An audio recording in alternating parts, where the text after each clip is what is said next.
Hi everyone, আমি রাই চলে এসেছি আজকে একটা সুন্দর রেসিপির ভিডিও নিয়ে। আজকের রেসিপিটা তোমাদের সাথে শেয়ার করছি ঝুরঝুরে আলুর বড়া। ইয়েস, ঝুরঝুরে আলু ভাজা খেয়েছি, এবার খাবো আলুর বড়া। তো কীভাবে প্রিপেয়ার করব? প্রথমে আমরা আলুটাকে ঝিরি করে কেটে নিয়েছি, তার মধ্যে কালো জিরে দিয়ে নিয়েছি, তার মধ্যে পরিমাণ মতো পোস্ত দিয়ে নিয়েছি। এখন দেখো পোস্তর যেহেতু একটু দামটা বেশি, তো সেই জন্য তোমরা যেরকম পোস্ত খেতে ভালোবাসো সেই মতন দানা অ্যাড করবে। আচ্ছা, দেন তারপরে সামান্য নুন দিয়ে নিয়েছি।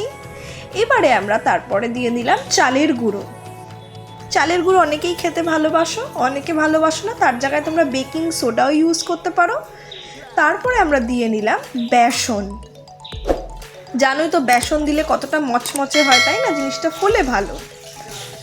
এবারে আমরা দিয়ে দেব তোমার লঙ্কার গুঁড়ো।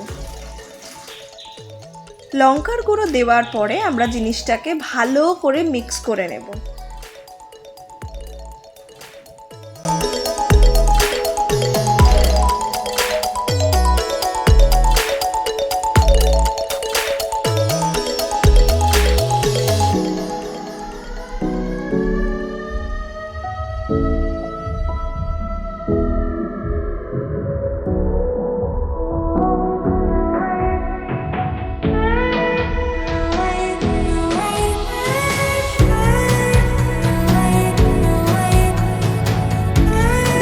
ভালো করে আমাদের প্রায় মিক্সিং কমপ্লিট।